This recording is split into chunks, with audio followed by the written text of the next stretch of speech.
Assalamu alaikum, my dear student. As you know, you are watching Unique Math Studio. From this channel, I am your math online tutor, Professor Muhammad Adil Akbar. Welcome back to this lecture series. Bismillahirrahmanirrahim, my dear student. इस lecture में हम exercise 6.3 को discuss करेंगे, लेकिन हमेशा की तरह exercise start करने से पहले हम एक्सरसाइज में यूज होने वाले कॉन्सेप्ट को डिस्कस करते हैं। इस वीडियो में भी हम एक्सरसाइज में यूज होने वाला कॉन्सेप्ट को डिस्कस करेंगे, जो कि अरिथमेटिक मीन है आपके पास। लेकिन लेक्चर स्टार्ट करने से पहले हमेशा की तरह आपसे एक ही रिक्वेस्ट रहती है कि अगर कोई इस चैनल पे न्यू है तो वो चैनल को सबसे पहले सब्सक्राइब कर दे और साथ में लगे बेल आइकन को भी प्रेस कर दे, ताकि हर नई आने वाली वीडियो का नोटिफिकेशन आप तक पहुंचता रहे। जी माय डियर स्टूडेंट, लेक्चर को स्टार्ट करते हैं। कॉन्सेप्ट यहाँ पे यूज होगा अरिथमेटिक मीन, जिसको लिखा जाता है A.M। अब अरिथमेटिक मीन का आपको कुछ आइडिया है। ग्रेड 10 के अंदर आपने छठे चैप्टर में स्टैटिस्टिक्स में अरिथमेटिक मीन को देखा था। अरिथमेटिक मीन बेसिकली ये एक एवरेज होती है। अगर आप दो नंबर्स का लेना चाह रहे हो तो एवरेज किस तरह आती है, दोनों को ऐड करें और 2 पे डिवाइड कर दें। और अगर आप 3 नंबर या उससे ज्यादा का लेना चाह रहे हैं तो सारों को ऐड करें और नंबर ऑफ टर्म्स पे डिवाइड कर दें, तो आपके पास अरिथमेटिक मीन आ जाता है। अब इसमें यहाँ पे शॉर्ट क्वेश्चन आ जाता है अरिथमेटिक मीन का डेफिनेशन। अरिथमेटिक मीन बेसिकली किस तरह आप निकालोगे, a number a is said to be arithmetic mean between two numbers। दो नंबर्स के दरमियान में जो a जो है ये अरिथमेटिक मीन होगा। कब होगा? इफ, ये आगे कंडीशन है, अगर आप उसको दोनों नंबर्स, एक नंबर आपके पास स्मॉल a है, सेकंड नंबर आपके पास स्मॉल b है, उनके दरमियान में अरिथमेटिक मीन और इन अगर आप इसकी एक अरिथमेटिक सीक्वेंस बने, आपकी अरिथमेटिक प्रोग्रेशन बने, देन जो है दरमियान वाला जो ए है, कैपिटल ए जो लिखा हुआ है, वो अरिथमेटिक मीन होगा। अब अरिथमेटिक सीक्वेंस में कुछ चीजें आपको याद है। हमारे पास अरिथमेटिक सीक्वेंस या अरिथमेटिक प्रोग्रेशन की पहचान ही होती थी, उसमें डिफरेंस जो है वो कॉमन रहता है। If D is the common difference of this arithmetic AP, और यहाँ पे डी आप किस तरह निकालते थे, सेकंड टर्म में से फर्स्ट टर्म को माइनस करके या थर्ड टर्म में से सेकंड टर्म को माइनस करके। अब यहाँ पे अगर हम फर्स्ट टर्म देखें स्मॉल है, सेकंड टर्म देखें तो कैपिटल ए है, तो कॉमन डिफरेंस निकालना तो obviously a capital A minus small a करेंगे तो आपके पास कॉमन डिफरेंस आएगी, या थर्ड टर्म में से सेकंड टर्म को माइनस कर देंगे तो बी माइनस ए, यहाँ से डी आ जाएगा। अब यहाँ पे आप देखें तो दोनों में चूंकि कॉमन डिफरेंस सेम है, तो हम अगर दोनों की राइट साइड सेम है, राइट साइड यहाँ पे भी डी है और यहाँ पे भी डी है, तो ऑब्वियसली अगर दोनों की राइट साइड सेम है, दरमियान में इक्वल का साइन है, तो फिर उसका मतलब है लेफ्ट साइड भी फिर इक्वल होती है। तो यहीं से ये बना के लिखा गया a minus a, left side दोनों के लिए is equal to b minus a. अब यहाँ से अगर हम a दोनों को एक साइड पे कर दें, कैपिटल जो है यहाँ पे ये माइनस हो रहा है, दूसरी साइड पे जाके प्लस हो जाएगा, a प्लस ए 2a आ जाएगा, यहाँ पे स्मॉल a माइनस हो रहा है, दूसरी साइड पे जाके प्लस हो जाएगा, तो ये बन जाएगा a प्लस b। अब यहाँ से 2 मल्टीप्लाई हो रहा है, दूसरी साइड पे आप डिवाइड करवा दें, तो अरिथमेटिक मीन का जो आपने फॉर्मूला यूज करना है, जब आप अरिथमेटिक मीन निकालोगे तो आपका ये होता है a is equal to a plus b divided by 2, यानी कि दो नंबर्स को ऐड करें और 2 पे डिवाइड कर दें तो दरमियान वाला आपका नंबर मिल जाता है। तो ये एक छोटा सा कॉन्सेप्ट था जो आपने माइंड में रखना है, ये फॉर्मूला यूज करना है। अब यहाँ पे ये नोट है एमसीक्यूज के लिए, और ये आगे क्वेश्चन में भी आप यूज होता हुआ देखोगे। If a1 a2 a3 up to so on an, n आपके पास अरिथमेटिक मीन है दो नंबर्स के between, are said to be n arithmetic mean between two numbers a and b, then उसको आप फिर किस तरह लिखोगे, a और b के दरमियान में ये सारे अरिथमेटिक मीन है, और ये आपके अरिथमेटिक सीक्वेंस भी बननी चाहिए, फिर आपकी जो है वो अरिथमेटिक मीन आप कंसीडर करोगे, अदरवाइज नहीं। उसके बाद एक्सरसाइज 6.3 पे हम मूव करते हैं। एक्सरसाइज 6.3 के अंदर फर्स्ट क्वेश्चन है find arithmetic mean between given numbers. अब दो नंबर्स आपको दिए गए हैं, इनका आपने अरिथमेटिक मीन फाइंड करना है। ये स्टार्ट करते हैं जी। यहाँ पे अगर आप देखें तो आपकी जो फर्स्ट टर्म है जिसको आप स्मॉल a से डिनोट करते हो, वो आपके पास है 2 प्लस √3 आयोटा, और जो सेकंड टर्म है जिसको आप स्मॉल b से डिनोट करोगे वो आपके पास है 2 माइनस √3 आयोटा। एंड यहाँ पे जो अरिथमेटिक मीन का फॉर्मूला आप देख चुके वो था a plus b divided by 2, दोनों को ऐड करें 2 पे डिवाइड कर दें। अब भी यहाँ पे इनकी वैल्यूज हम पुट करेंगे एंड देन फिर देखेंगे क्या अरिथमेटिक मीन आने वाला है। ए की वैल्यू आपके पास है 2 प्लस √3 आयोटा, एंड उसके बाद ये प्लस साइन, एंड बी की वैल्यू है 2 माइनस √3 आयोटा डिवाइडेड बाय ये 2 आ जाएगा। अब यहाँ से plus √3 iota and minus √3 iota ये कैंसिल हो जाएंगे, एंड आपके पास आ जाएगा 2 + 2 4 डिवाइडेड बाय 2, एंड 4 को जब 2 पे आप डिवाइड करोगे तो आंसर आ जाएगा 2। ये आपका अरिथमेटिक मीन बन जाएगा इन दोनों टर्म्स का जी। उसके बाद इसका जी है सेकंड वाला पार्ट, उसको डिस्कस कर। सेकंड वाला पार्ट है, उसमें फर्स्ट टर्म आपके पास है a + b whole square and second है a - b whole square. Solution start करते हैं। यहाँ पे फर्स्ट टर्म चूंकि स्मॉल a का नाम देते हैं तो वो आपके पास है a + b whole square, and जो सेकंड टर्म b है वो आपके पास है a - b होल स्क्वायर। इन दोनों के बिटवीन आपने अरिथमेटिक मीन फाइंड करना है। उसका formula arithmetic mean is equal to a + b, दोनों को ऐड करना है, 2 पे डिवाइड कर दें। अब यहाँ से a आपके पास फर्स्ट टर्म जो कि है a + b होल स्क्वायर वो लिख दिया, एंड उसके बाद ये प्लस का साइन, एंड b आपके पास है a - b होल स्क्वायर वो आपने लिख दिया। अब यहाँ पे स्टूडेंट नीचे जो है ये 2 है, थोड़ा सा याद करें 9th क्लास में चैप्टर नंबर 4 के अंदर आपने कुछ फॉर्मूलास पढ़े थे।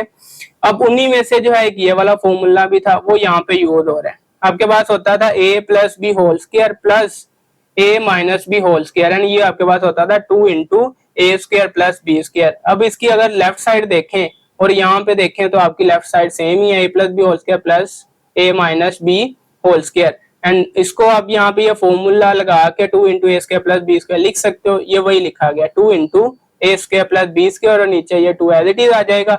अब यहाँ से इस 2 को अगर इस 2 से आप कैंसिल करते तो आंसर आपका आ जाएगा a² + b²।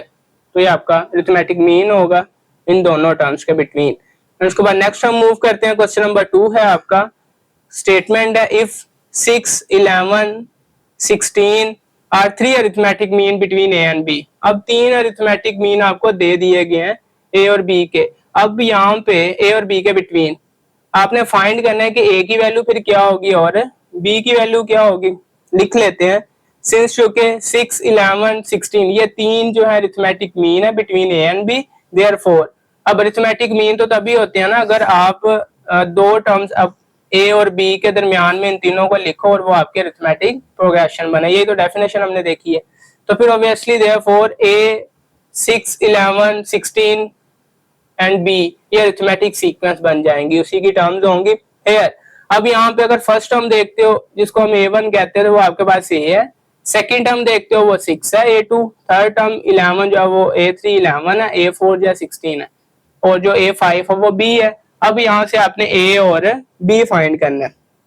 a और b फाइंड करने के लिए देखें ना, अगर अरिथमेटिक सीक्वेंस है तो अरिथमेटिक सीक्वेंस में हमें कॉमन डिफरेंस का तो पता होता है। अगर कॉमन डिफरेंस हम फाइंड कर ले तो हम इजीली फिर फाइंड कर सकते हैं कि a क्या बनेगा और b क्या आएगा।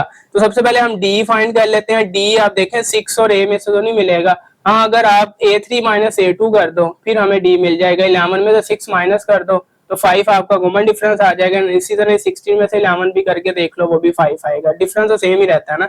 तो d आप निकालने के लिए 11 में से 6 को माइनस कर रहे हो, 11 - 6 5, कॉमन डिफरेंस 5 आ जाएगा। अब यहाँ से अगर हम सेकेंड टर्म देखें तो सेकेंड टर्म फाइंड करने के लिए हमें पता है कि सेकेंड टर्म आती है a1 + d से, ठीक है। थर्ड टर्म a1 + 2d से आती है। ये हमने पिछली एक्सरसाइज में बड़े अच्छे से ये चीजें की हुई है, किस तरह हम नेक्स्ट टर्म जो वो फाइंड करते हैं। सेकंड टर्म देखें a1 + d से आएगी, एंड सेकंड टर्म हमें पता है यहाँ पे हमने लिख लिया था 6 है, तो सेकंड टर्म की जगह पे हम 6 यूज करेंगे। अब फर्स्ट टर्म आपके पास वो भी आपको पता है कि a है जो कि हमने फाइंड भी करना, प्लस d हम निकाल चुके जो कि 5 है। अब 5 इधर ऐड हो रहा है, दूसरी साइड पे जाके आप माइनस कर दें उसको, 6 - 5 करोगे तो a जो है आपके पास वो 1 आ जाएगा। और जब आपने b निकालना है तो b निकालने के लिए देखें वो किस नंबर पे है। टोटल 5 टर्म है तो b 5वें नंबर पे है, तो हम 5वें नंबर्स का वो जो है फॉर्मूला यूज कर लेंगे a5 is equal to a4 + d, ऐसे भी वो आ जाएगा, या a1 + 4d से करोगे वो तब भी फिर वो आ जाएगा। अगर a4 + d करते हो, क्योंकि हर टर्म आपकी कॉमन डिफरेंस को ऐड करने से ही बनती है ना, तो इसलिए a4 + d करेंगे। a4 आपके पास जो है वो 16 है, और 16 में से d आपके पास 5 है, 16 + 5 करोगे तो 21 आ जाएगा। तो बी आपका आ जाएगा वो 21। अब चूंकि ये अरिथमेटिक सीक्वेंस आप देख भी सकते हो, A1 आपने निकाल लिया 1, 1 में डिफरेंस कॉमन डिफरेंस ऐड करोगे 1 + 5 6 बनेगा, 6 में 5 ऐड करोगे 11, 11 में 5 ऐड करोगे 16 एंड 16 में 5 ऐड करोगे तो 21। तो बी आपका 21, ये आप चेक भी कर सकते हो। ये शॉर्ट क्वेश्चन था, छोटा था, क्वेश्चन नंबर 2। एंड उसके बाद क्वेश्चन नंबर 3 पे चलते हैं। वहां पे इंसर्ट 5 अरिथमेटिक मीन, वो कह रहा है 5 अरिथमेटिक मीन आपने इंसर्ट करने हैं। यहाँ पे बताने हैं कि इन दोनों टर्म्स के दरमियान में कौन से 5 अरिथमेटिक मीन। अब हमने चूंकि फाइंड करने, हम लेट कर लेते हैं, लेट करके जो हम उसको फाइंड कर लेंगे। लेट आपने कर लिया A1 A2 A3 A4 A5, ये 5 आपके जो हैं वो आर 5 अरिथमेटिक मीन बिटवीन, इन दोनों के बिटवीन जो है ये 5 अरिथमेटिक मीन है। देन अगर अरिथमेटिक मीन है आपने लेट कर लिया, तो फिर अगर आप इसको इस तरह एक सीक्वेंस लिखोगे तो ये अरिथमेटिक सीक्वेंस होगी, क्योंकि अरिथमेटिक मीन लिया ना आपने। अरिथमेटिक सीक्वेंस यानी कि √2 और 15/√2 के दरमियान में ये 5 अरिथमेटिक मीन है। अब यहाँ से स्टूडेंट आप देख लें, आपके पास है फर्स्ट टर्म A1 जो है वो √2 है।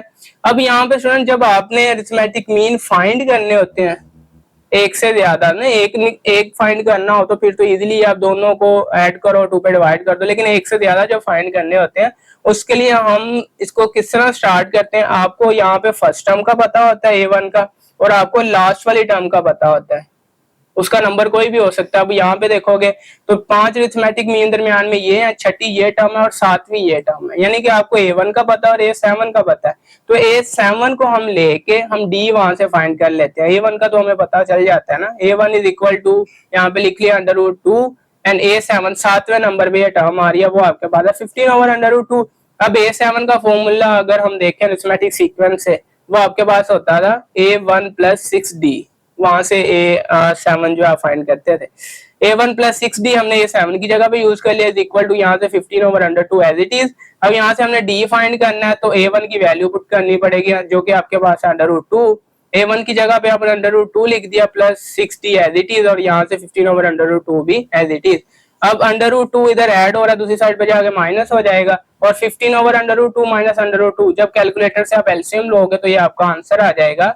यहाँ पे भी किया गया है, एलसीएम आपका जो है नीचे वाली टर्म का √2 एलसीएम आ जाएगा। अब एलसीएम से मल्टीप्लाई करना होता है, जब 15/√2 को एलसीएम √2 से ही मल्टीप्लाई करोगे तो ऊपर 15 के साथ √2 आएगा, वो नीचे √2 से कैंसिल हो जाएगा, यहाँ पे 15 आएगा माइनस, और यहाँ पे एलसीएम से जब √2 से इस √2 को मल्टीप्लाई करोगे तो √2 होल स्क्वायर बन जाएगा, स्क्वायर से स्क्वायर रूट कैंसिल हो गया, 2 आ जाएगा। तो ये एलसीएम तो आपने बखूबी सीखा होगा छोटी क्लासेस में।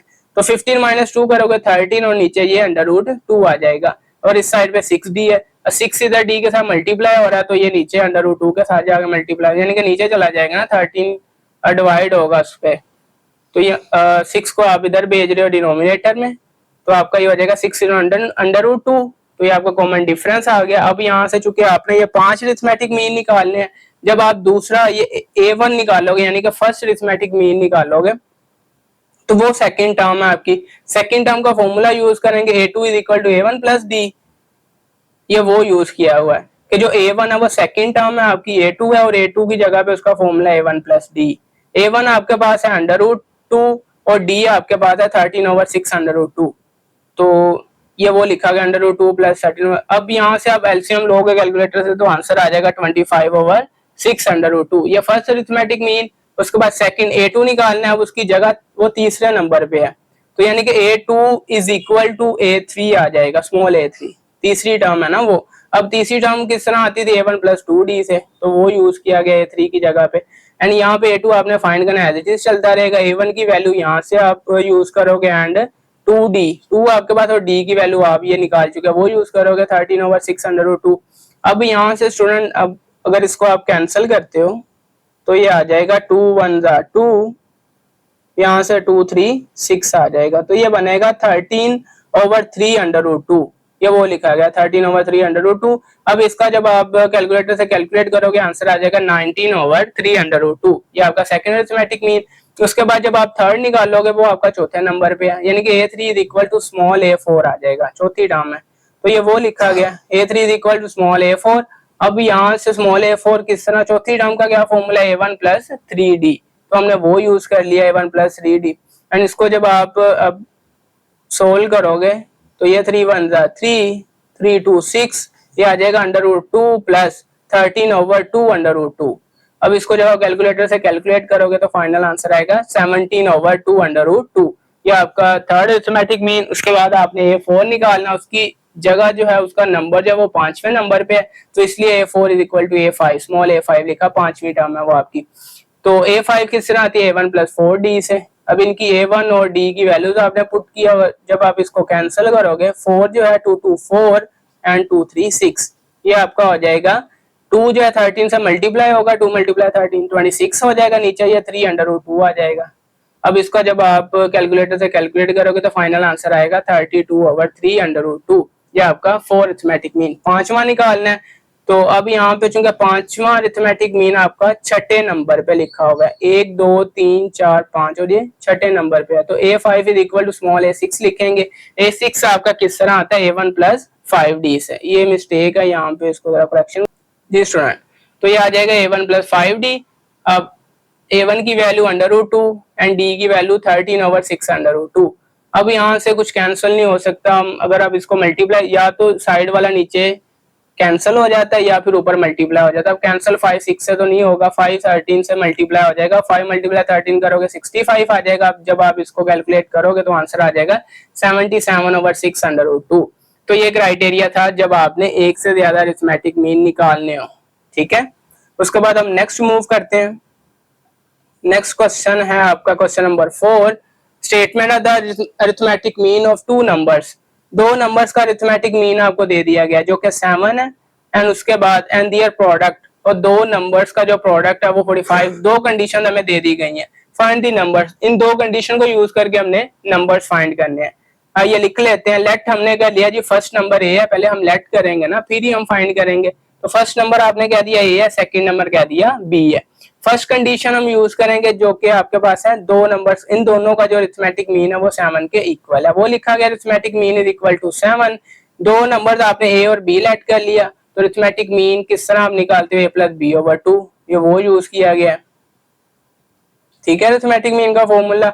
और इस साइड पे है 7, अब 2 नीचे जो है डिवाइड हो रहा है, 7 से मल्टीप्लाई हो जाएगा, a plus B is equal to 14 आ जाएगा। अब यहाँ से इसको हम सब्स्टिट्यूशन के मेथड से कह रहे हैं। सब्स्टिट्यूशन क्या होता है, किसी एक के इक्वल हम सब्स्टिट्यूट कर लेते हो, या तो ए के इक्वल कर लो या बी के इक्वल। अगर ए के इक्वल करोगे तो बी इधर ऐड हो रहा है, दूसरी साइड पे जाके माइनस हो जाएगा, 14 माइनस बी लिखा जाएगा इक्वेशन 1, जो कि आगे यूज होगी, ये सब्स्टिट्यूशन होगी। सेकंड कंडीशन आपके पास क्या, इन दोनों का जो प्रोडक्ट है वो 45 के इक्वल है, यानी कि इनको जब आप मल्टीप्लाई करोगे ए और बी वो 45 के इक्वल है। अब ये सब्स्टिट्यूशन आप इसमें यूज करोगे जो कि आपने एक इक्वल सब्स्टिट्यूट किया हुआ, इसको इक्वेशन नंबर 2 का नाम दे दिया, यूजिंग इक्वेशन 1 इन 2।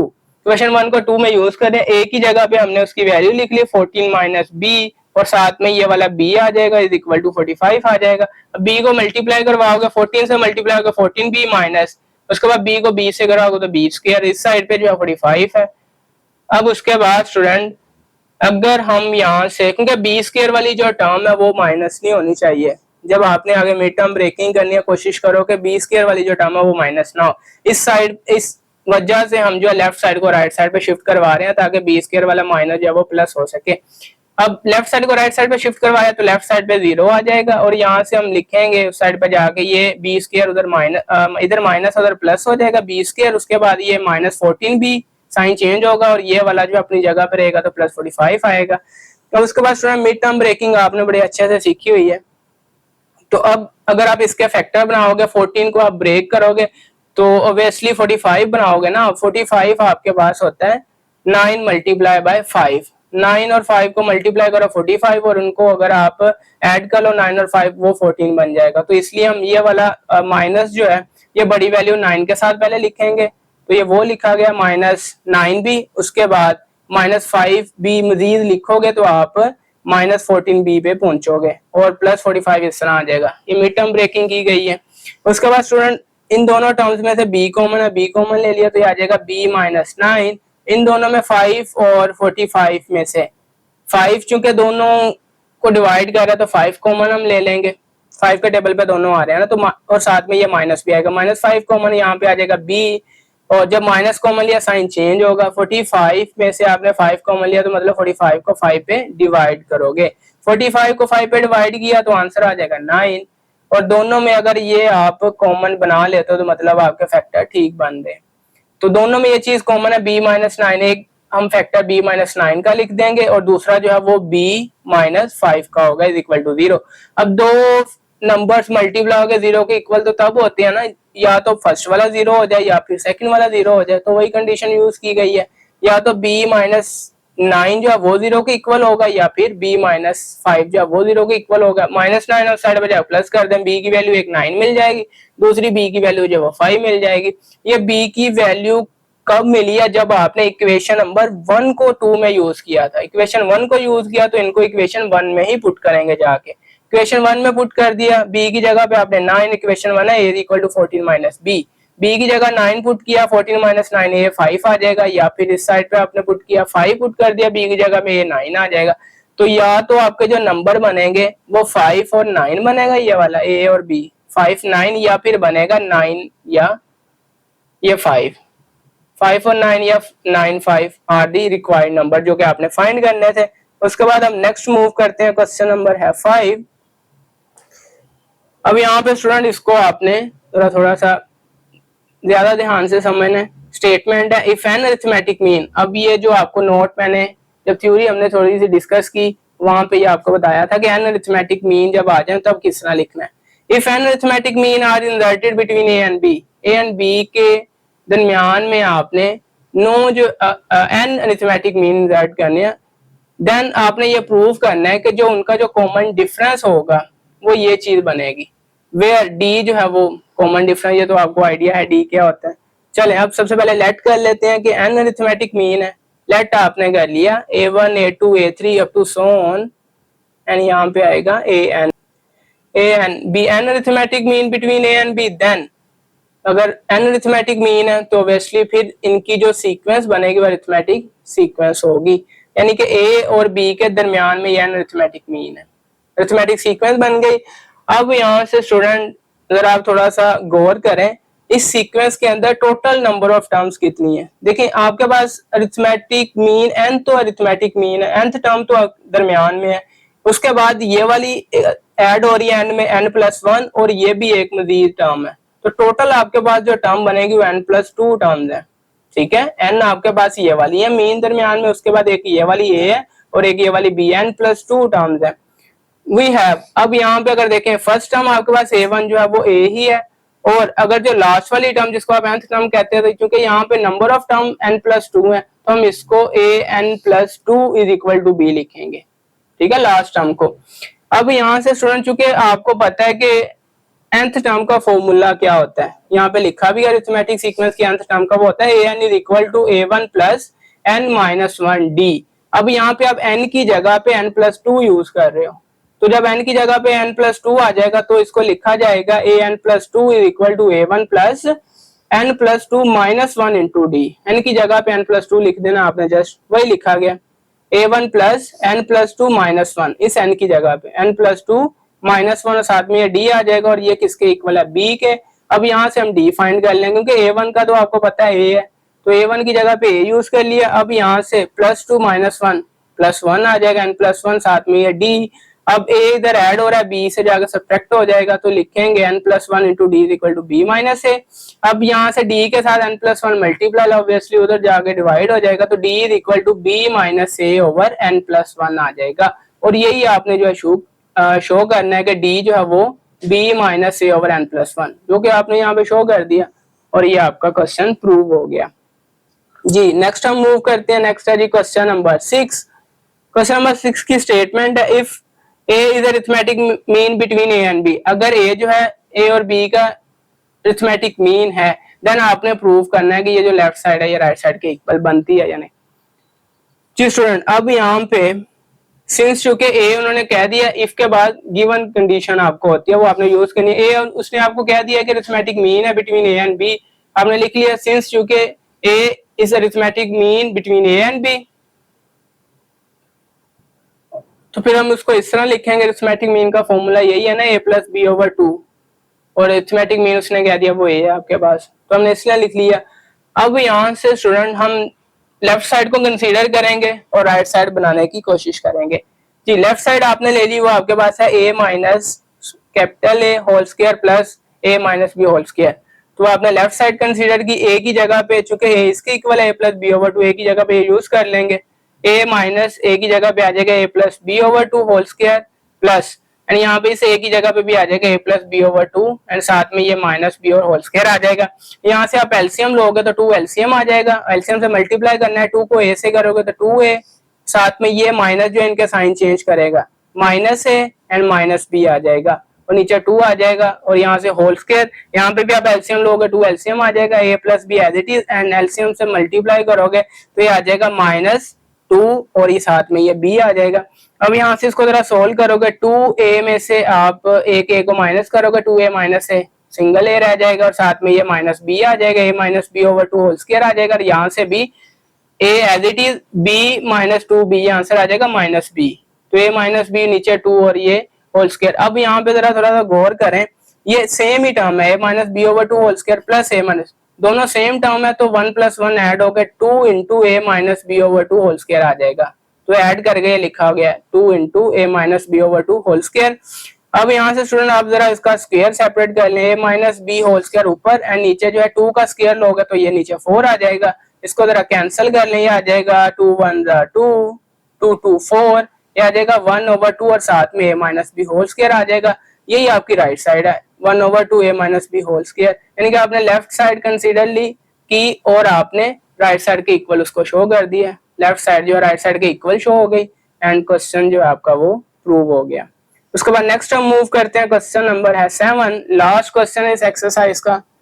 थोड़ा सा ध्यान से आपने इसको समझना, ये लॉन्ग क्वेश्चन इंतहाई इंपॉर्टेंट है, काफी बार बोर्ड में आया हुआ है। इस तरह का आपकी पुरानी बुक जो थी उसमें इस तरह का क्वेश्चन है, काफी बार बोर्ड में आया हुआ है, तो इसके भी काफी चांसेस हैं। For what value of N की आपने वैल्यू फाइंड करनी है, एन की किस वैल्यू के लिए ये वाला जो आपके पास लिखा गया है ये अरिथमेटिक मीन बनेगा ए और बी के दरमियान में, और ये कंडीशन भी आपने याद रखना है कि ए बी के इक्वल नहीं होगा। इनका बड़ा रोल होता है क्वेश्चंस के अंदर, ये जो कंडीशन दी होती हैं। चलें अब यहाँ पे चूंकि आपने एन फाइंड करना है, हम लेट कर लेंगे ये वाला जो है आपका अरिथमेटिक मीन है, अरिथमेटिक मीन रख के जो हम एन की वैल्यू फाइंड कर लेंगे। जी गिवन आपके पास है कि ये वाला जो एक्सप्रेशन है a rays power n plus 1 plus b rays power n plus 1 over a n plus b n, ये अरिथमेटिक मीन है। एक अरिथमेटिक मीन का हमें पता होता है a और b के बिटवीन, वो आपका पास होता है a प्लस बी ओवर 2, ठीक है। अरिथमेटिक मीन की जगह पे आपने a plus B over 2 use कर लिया, left side as it is आ गई। अब यहाँ से 2 इधर डिवाइड हो रहा है, ऑब्वियसली उधर मल्टीप्लाई होगा तो क्रॉस मल्टीप्लाई, जब दो फ्रैक्शन के दरमियान में इक्वल का साइन हो तो क्रॉस मल्टीप्लाई कर देते हैं। 2 जो है इसके साथ ऊपर मल्टीप्लाई हो जाएगा और a n plus b n नीचे जो है ये a प्लस b के साथ मल्टीप्लाई हो जाएगा। आपने मल्टीप्लाई के अंदर लिख दिया, अब जब मल्टीप्लाई करवाओगे 2 को a rays power n plus 1 से तो ये आ जाएगा 2 into a rays power n plus 1 plus 2 को जो है अब इसके साथ मल्टीप्लाई करोगे तो ये आ जाएगा 2 into B raise power n plus 1। अब a को मल्टीप्लाई करोगे इन दोनों के साथ तो a की पावर यहाँ पे 1 है और वहां पे जो है a रेज़ पावर n है, तो a को a रेज़ पावर n से मल्टीप्लाई करोगे, बेस में पावर ऐड हो जाएंगी, आ जाएगा a rays power n plus 1। उसके बाद a को जो है आप bn से मल्टीप्लाई करवाओगे तो आ जाएगा a into B raise power n, ये लिखा गया है। उसके बाद जब प्लस b को मल्टीप्लाई करवाओगे an के साथ तो ये आ जाएगा an इंटू बी, और उसके बाद जब प्लस b को प्लस bn से करोगे तो बेस सेम है, power add b rays power n plus और इसकी जो है एक पावर है वो आ जाएगा n प्लस 1। अब यहाँ से स्टूडेंट हम क्या करेंगे, आप जो है n प्लस 1 वाली टर्म को एक साथ कर दें। अब यहाँ पे 2a rays power n plus 1 और यहाँ से ये ऐड हो रहा है a rays power n plus 1, उधर जाकर सब्ट्रैक्ट हो जाएगा, ये वो लिखा गया है। साथ में ये 2b rays power n plus 1 इसके साथ ये b rays power n plus 1, ये भी दूसरी साइड पे जाकर सब्ट्रैक्ट हो जाएगी और इस साइड पे क्या बचेगा a b rays power n plus a rays power n into b, ये आ जाएगा। अब यहाँ से ये आपके पास 2 है और ये आपके पास 1 है, 2 में से 1 आप निकाल दोगे तो आ जाएगा a rays power n plus 1 और यहाँ से 2b rays power n plus 1 में से आप b rays power n plus 1 subtract करोगे तो आ जाएगा plus b rays power n plus 1 और यहाँ से जो राइट साइड है वो एज इट इज आ जाएगी। अब यहाँ से स्टूडेंट अगर हम पावर बना सकते हैं, ऐड कर सकते हैं, हम इनको सेपरेट भी कर सकते हैं। तो यहाँ पे हम इसको किस तरह लिखेंगे, लिखेंगे a rays power n dot a rays power 1, base same है तो पावर ऐड हो गई, यही बन जाएंगी। तो सेपरेट कर रहे हैं, a raise power N dot a या ए रेस पावर 1, ठीक है। और यहाँ से इसको भी सेपरेट कर रहे हैं, हम इसको लिख सकते हैं B raise power N dot B raise power 1 या बी, और इस साइड पे ये जो है वो एज इट इज आ जाएगा राइट साइड पे। अब यहाँ से स्टूडेंट हम क्या कर रहे हैं, हम जो n वाली ए रेस पावर n वाली टर्म है उनको एक साथ कर रहे हैं, ठीक है, और जो बी रेस पावर n वाली टर्म है उनको एक साथ कर रहे हैं। अब यहाँ से a raise power n dot a, इसके साथ ये वाली टर्म आएगी a raise power n dot b वाली, दोनों ए रेस पावर n वाली एक साथ कर रहे हैं, और यहाँ पे ये प्लस हो रहा है, दूसरी साइड पे जाके माइनस हो जाएगा। ये इंपॉर्टेंट चीजें हैं जो कि आपने याद रखनी है, अगर आप इसको थोड़ा सा मिस करते हो तो ये फिर कैलकुलेशन आपके लिए मुश्किल हो जाएगी, ठीक है। तो ये चीजें आपने याद रखनी है जी। अब रेस पावर n वाली टर्म आपने एक साथ कर दी, और यहाँ पे जो B raise power n dot B है इधर प्लस हो रहा है, दूसरी साइड पे जाके माइनस हो जाएगा, ठीक है। अब यहाँ से सुना जरा दोनों में देखें, ये हमने इसलिए एक साथ किया ताकि हम ए रेस पावर n को कॉमन ले सकें। ए रेस पावर n दोनों में है तो आपने कॉमन ले लिया, यहाँ पे आ जाएगा ए माइनस और यहाँ पे आ जाएगा बी। यहाँ पे बी रेस पावर दोनों में है बी रेस पावर n, तो आपने उसको कॉमन ले लिया, यहाँ पे आ जाएगा ए माइनस और ये बी। अब दोनों में देखें जरा, आप इनको जो है डिवाइड करवा दें। अब a माइनस बी इधर मल्टीप्लाई हो रहा है, दूसरी साइड पे जाके a माइनस बी के नीचे डिवाइड हो जाएगा, और इधर b रेस पावर n जो है वो दूसरी साइड पे जाकर उनका मल्टीप्लाई होना है a माइनस बी के साथ, दूसरी साइड पे जाकर डिवाइड हो जाएगा a n के नीचे। अब स्टूडेंट यहाँ पे जरा देखें, दोनों में n पावर जो है कॉमन है, तो हम इसको लिख सकते हैं a और b race power n, common ले लिया n पावर से, और यहाँ पे अगर आप इसको कट कर दें तो आंसर आपका आ जाएगा 1। तो n आपने फाइंड करना है, पावर से n तभी फाइंड होगा जब दोनों की बेस आप सेम कर दोगे, दरमियान में इक्वल का साइन है, फिर आप जो है बेस सेम हो जाएगी, पावर को कंपेयर कर सकते हो।